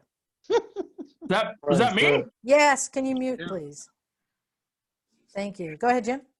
So what I was saying, maybe it's an opportunity for the AMA to reinvent or to alter what they do for Vintage Days and still have it, right? Because the heart of the event is motorcycle racing. It's vintage enthusiasts. Mhm. Things like that. So maybe it's not, us dragging knuckleheads like me through the mud on a chariot, all day long, but maybe it's a chance for AMA to return to something. So, that's a little more what it like the roots of the event, So maybe, because at first you're like, oh no, they can't have AMA Vintage Days. Well, maybe they can. It's not what it was, but maybe it can still be some racing and some enthusiasts and some camping. But maybe it's only a fraction of the people. But it's not going to have the amount of people that does, and it's not going to bring in the money and the memberships. This is the #1 event of the year where people renew their memberships or get new memberships. The money part I get. I mean, Yeah. the money, and that's real for all of us. But the point that I'm making, though, is if you are not a member of the AMA, I strongly urge that you become one. So that you can help them out, but you also get roadside service. Another thing you get is watching Emma fall asleep. You will notice that she's... I was just resting. Oh, just You were resting pleasuring her yourself. eyes. That's all that's happening. My eyes she was up. pleasuring herself. I was seeing if I could sneak that in. If I just kept the patter going, she wouldn't notice. Except at Vintage Motor Days. Vintage Motor Days will be under a school bus.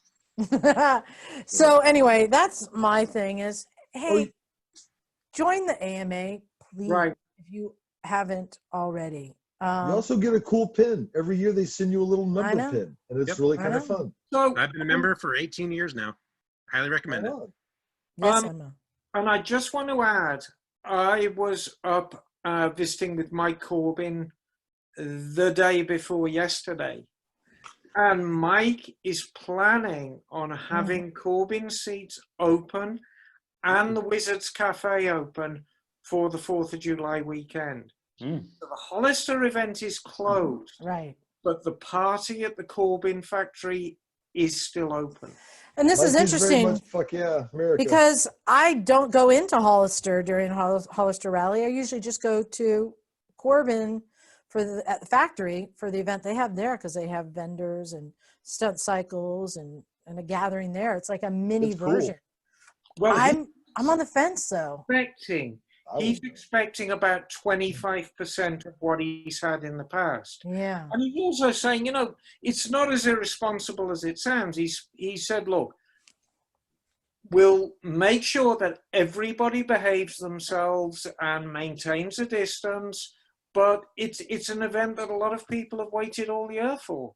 And it's and the city will also permit it. I mean, they'll make him permit it. They'll come and check it out, and hopefully people are smart. But there again, you could have a whole lot of biker people like Liza. We saw those bikers in Tres Pinos yesterday. Mm-hmm. A lot of these biker dudes are like, "Fuck this shit." They just roll in big old groups and they don't care. You So know what I who might? knows? It'll be You know what I interesting. might? What I might do instead, because I really feel like we need to help support the industry. I might just ride down to Hollister Indian dealership and go buy a T-shirt. Buy a monkey. I almost bought a monkey Buy yesterday. a monkey. I was I like, get your almost credit bought a card out. monkey. Get your credit card out. God damn it!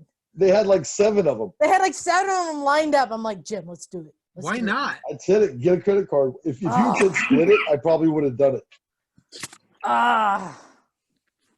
Oh well, I next know. time. I know they're like 4 something. Like, oh, come on, we could do that. Tempting. It's doable. I know. Anyway, so that's it. That's my plea. Hey, but I'm not finished with Joe's email. He said last point, he got scared of the Rona and sold all of his bikes to have extra cash on hand. Oh, no. It's been brutal not having a proper bike. So he got down this weekend and he bought a 2005 FJR 1300 that he's been eye humping for 3 weeks. It runs well, but needs some TLC. Does anyone have any insights to this bike other than it is heavy as shit? It's a rocket, but damn, it's heavy. Level what you guys do. Keep it real, homies. FJR 13. I'll tell you why. Because it is a touring bike. People think it is a sport bike because it looks sporty. It's a touring bike. Emma, do you agree? Yeah, it's a shaft drive touring bike. They're big, they're heavy, they're fast. It's a good bike. Not much to go wrong. The battery's in an odd place. The battery is actually in the right-hand pocket of the fairing. And they eat tires. I mean, they eat tires. Just through the sheer power and weight, but they're wonderful bikes. If you I want bet when you get them up and going, you're there hauling is ass. no better bike. Yeah, they're. It looks like a great sport tour. Oh yeah, it's a God, yeah. solid. sport Yeah. tour, Yeah. That FJR 13. Hey guys, it is Memorial Day weekend. Does anyone have any insight or things they want to share that would celebrate? Yes, Jim. All right, who's got? Hey, Burke, was that a truck going by your garage? Yes, it was. Yes, can you mute, please? You guys are killing me. I thought saw that- his battery's eyes almost track dead across anyway. the screen as he was watching the truck go by. I'm gonna let Jim. you guys go. My battery's almost toast All right. anyway. So Thanks for joining us. thanks for letting me sit in. It was awesome. Sure. Yeah, for sure, man. Take it easy. Jim, what do you Fun. want to say about Memorial Day weekend? Oh, I'll just recognize she's still alive and active service, but is Jakey. And someone mentioned they've been listening to the podcast for a long time, pre-Norman. And I thought I'd just mention Jake because I don't talk to her about her very much because, she asked me not to talk about her. But I think most people know she went into the Navy. She's now part of it's a maritime helicopter strike group. So she's air crew in a helicopter doing search and rescue and other Shooting naval the warfare. fuck out of stuff, man, with a big gun. Yeah. So if you think of the Navy as being the tip of the spear, she's the first aircraft that goes off the helicopter before anybody else. To go look for trouble, and then the first helicopter to go off the. Say an aircraft carrier. Yeah. So her job's air rescue is like rescue, but also go find threats and do that whole thing. So yeah, she's kind of out there doing at the tip of the spear. But anyway, if you've been thinking about Jake, I don't talk about her a lot, but she's doing great. She's living her dream. She says she's with the people she should be with, doing what she feels like she's meant to do. So our little adrenaline junkie, motorcycle crasher, is living her dream, doing her thing for her country. But when you use your political votes and power, think about kids like Jake, and they're all awesome. They're all out there doing this day in and day out. So don't wield them lightly. If I could weigh in, Jim, I mean, America is a wonderful country to live in. Canada is a wonderful country to live in. Britain, Australia, these are great places. And Memorial Day is a time that we should all take a few minutes out of our lives and remember that a lot of people fought for the freedoms that we enjoy. And we should never take that for granted. Yeah, a ton of people. I'd like to recognize my one grandfather, who was the one who wrote the press release for the attack on Pearl Harbor in 1941. That's cool. For the Navy Department. And my other grandfather, who helped liberate and rebuild Europe after World War II. Oh, that's awesome. Cool. Cheers. And Jim, I wanted to say, Jake, she's learned a lot, but she's also learned how to rescue people, and she's been giving you some good advice. And you recently added something to your medic bag to carry on the motorcycle. Oh, how funny! Yeah, me and Jake have these great daddy-daughter conversations, like stack body, sweetheart, and how's your aim, that kind of stuff. But I said, hey, here's my adventure first aid kit, and it's fairly small and compact and thoughtful. It's a lot of kind of trauma dressings, things like that, and simple things, Band-Aids, tape, emergency blanket, in case you have shock or whatever. And she goes, looks good, Papa, but add 2 things. And I'm like, interesting, because don't forget, she and Emma gets this. I mean, I got shot down behind enemy lines training, and I got to live in the woods with a Marine for a week and get blah, blah, blah. So she said, add a signal mirror. So a mirror, like say you tumble off a trail, but you go down a ravine and you're stuck. You a can mirror to signal with. Exactly. I blinded the fuck out of my neighbors the other day at work. And at nighttime, it was at nighttime. But the other thing was a combat tourniquet.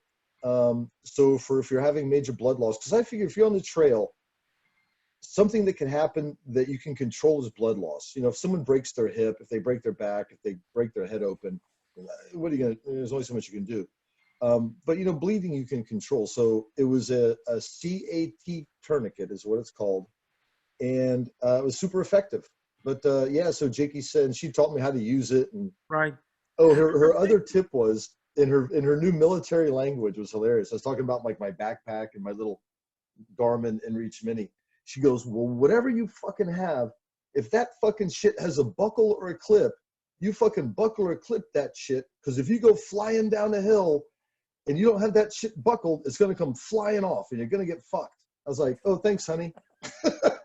That's military speak. But yeah, that's her language now. The simplest tourniquet, a lot of bandages come in a loop.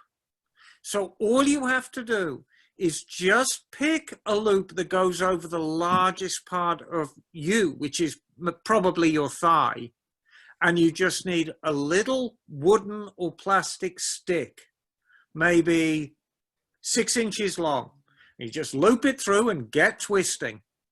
Yep. And yeah, like Jake said, and I always asked her, how long, do you have to open it or close it? Yeah, and she's like, no, once you crank that fucker down, she's like, you keep it closed. You write a T on their forehead if you have a marker and the time, and you just crank down, even if they're screaming in pain, she's like, you crank down on it. Right. Exactly. I feel right now, Jim, we should be exchanging cat videos. You see my kitty? Oh, so, yeah, there's your guy.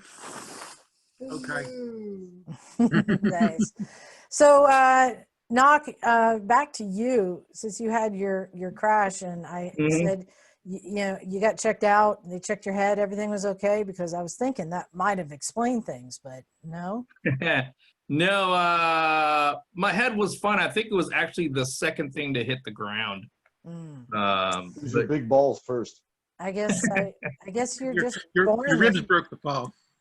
Yeah. I turned into a crumple zone. That's what happened. Yeah. Ow. You know how it's in a car? It's like the front portion of it. On the bike, that's totally you. Hey, Knock, so I have a serious question. Like, let's say if you weren't wearing the gear you were, like if you were just wearing like jeans and a jacket, like what did your gear do? Or like, what is your helmet? Did it get beat up or anything? Oh yeah, it's like there's a giant gash on the helmet on the temple. It was hard, and it was the impact was so abrasive enough that it like tore out the visor mounting system. Oh shit. Yeah, and I think if I didn't have a jacket, I would have gotten way more abrasions. Obviously, my knee pads did great. I have these hard dirt bike knee pads that I wear underneath my jeans, and I think if I would have wore sneakers, I would have fully tacoed my foot, or at least like made it more severe. Right. Dude, if I was there and because I saw you saw that you hit your head, I would have pulled out the tourniquet and I would have put it around your neck just to save you, man. Yeah. I would have taken his wallet. And keep twisting no matter how much he's gurgling. And Knock, I actually went. I want to let you know, Knock, that today I went looking for chicken tikka masala for you. Yeah. My favorite Indian was closed because of the Rona.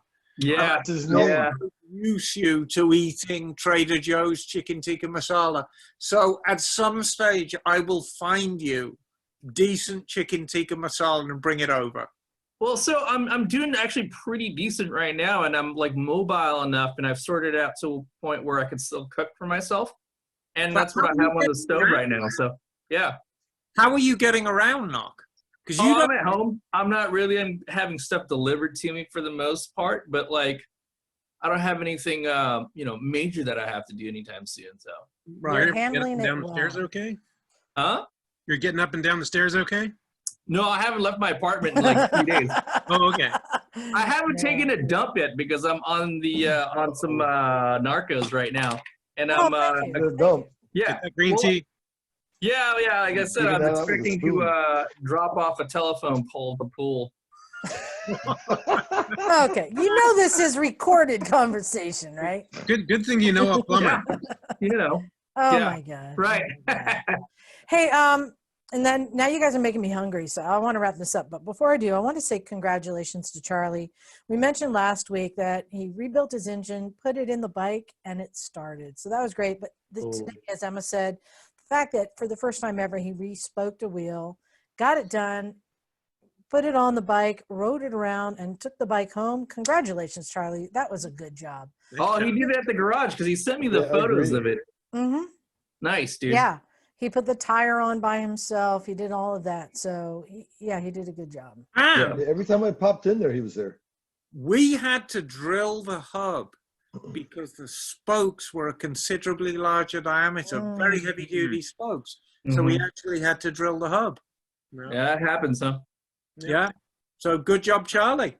Yep. Yeah, so we had a good day in the garage. I think that's a big success when somebody is able to use all the resources here and to get a bike back on the road. We had a few other people visit, but we do have a space here if somebody needs to come work on a bike. Also, if there's anyone local who needs gear, we have been fortunate enough to have a lot of people donate gear, but because the schools are closed, we haven't been getting any new riders sent our way. And we are overflowing with really good gear. So if there's anyone who's in need, meaning you don't have the resources, come on down and visit us. We might have something to fit you. If I could give a big shout out to Rob Talbot of Talbot Museum, he donated some beautiful high-end gear, very nice gear. Nice. We're gonna look for the person for the perfect home for it. But beautiful gear, there's more to come. Very, very generous man. Thank you, Rob. Yeah, Rob Talbot, he's aces. Yeah, and hopefully, hopefully the schools will be opening up soon. I think so. Yeah. I haven't talked to Isaac to see if he's back at work yet, but I know everyone is going stir crazy out there for people who are on stay-in shelter orders. I mean, just try and be smart about it. Like I said, I don't want to be a hypocrite because Jim and I broke them, but we were very mindful of the reasons why they're in place and mindful that we're not making stops, that we're not being a large group, that we're Be outside. riding it easy, taking it easy, but still getting out and getting that exercise that we needed. And I just urge everyone to do the same in anything that you're doing. Just please be safe. We will get through this, but it's going to take a long time. Yeah, just avoid the big crowds. Keep with as few people as possible, and that'll help you stay safe. Yeah, I was actually surprised on our ride. Jim mentioned when we went through Tres Pinos, there's a restaurant there, and it has outdoor dining, and every table was full with people sitting at tables, no masks. Yes, it's outdoors, but still. Yeah. You're not even supposed to be sitting at tables. Yep. You The know? other thing I noticed, and we mentioned we were rolling through Hollister, a couple of those bikes, I think were patch guys. You know, those are patch guy bikes. So anyway, whatever that means. Yeah, so just be safe and doctor's orders, get a project bike. That's what I'm going to say.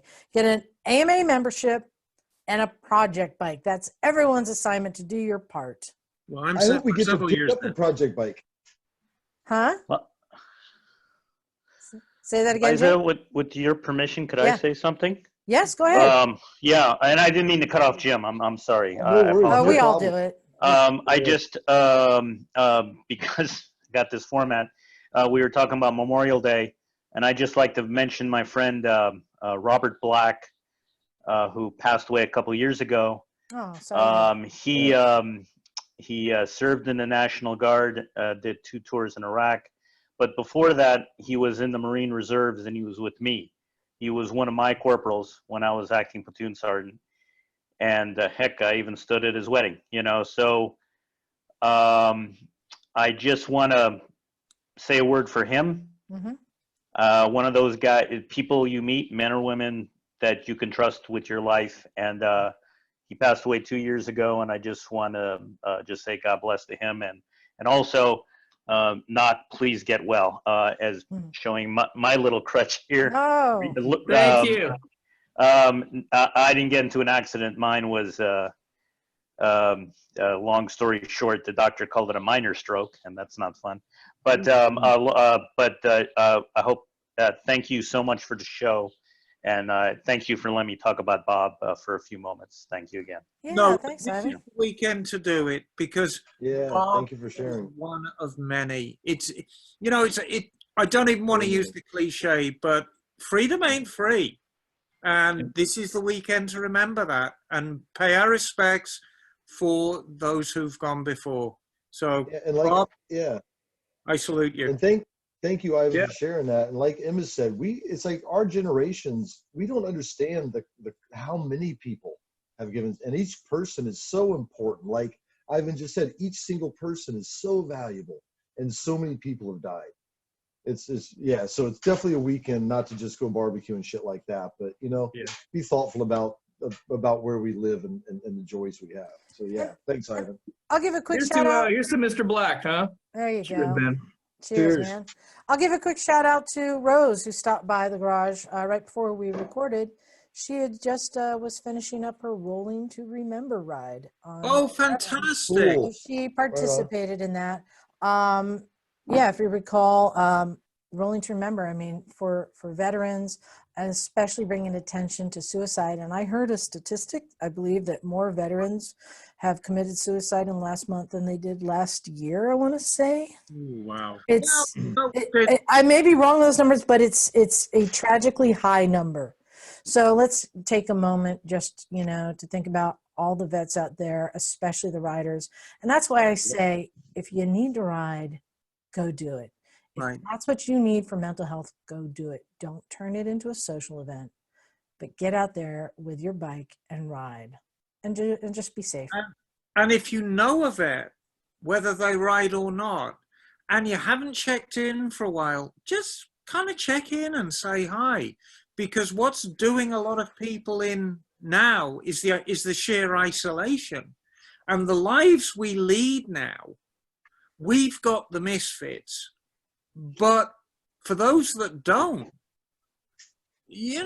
sometimes it can be quite a lonely life. So if you know anybody, just check in and just say hi and how you doing and can I get you anything? Something as simple as that can mean everything. Yeah, and I just want to say too to anybody out there who was on social media, thank you for showing up and helping me out. The community just sprang to life, and I am around good company, and I'm stoked that you guys are there for me. And thank you. So I was trying to organize a moto caravan to escort you home from the hospital, but that would have been awesome. Hey, I know. Get well, man. Thank you. So I think on that note, let's wrap it up. And in closing, just say, get better. Yeah, thanks, guys. So thanks everyone for listening. Thank you, Ivan and Sheila and everyone else for joining us. Thanks for joining us, guys. You can go to motorcyclesandmisfits.com. Thanks for having me. And I'm still working on the website, but you're going to find a lot of good pictures and stuff there. And also you can go there and you can email us. You can still use recyclemotorcyclegarage@gmail.com, or you can go to the contact us page, and some people are using that. And I think that's it, right? Right. Yeah. Jim, what are you doing now? You don't want to know. Probably taking his pants off. You want to see? I think. You want to see? Are you peeing? What is happening? Oh. Okay. Okay. No, keep talking, Liza. Keep talking. So this is exactly why when I released the Zoom video last week, and Knox like, yo, you didn't edit it, because I left in the before the intro and then after, because everyone is such a goofball, and I just wanted people to see what it's like. That even when we're not putting on a show, we're putting on a show. Exactly. All right, so I'm going to take that opportunity to say thank you, everyone, for listening. This is Liza. Emma, darling. This is Doc. Bagel. This is Ivan. Make it Jim, son. And we are out of here. Cool. Cool. Ivan, have you always wanted to do that? Actually, I did. Yeah. No, No, when I saw this on Facebook, I they're not said kicking I me gotta out. sign in.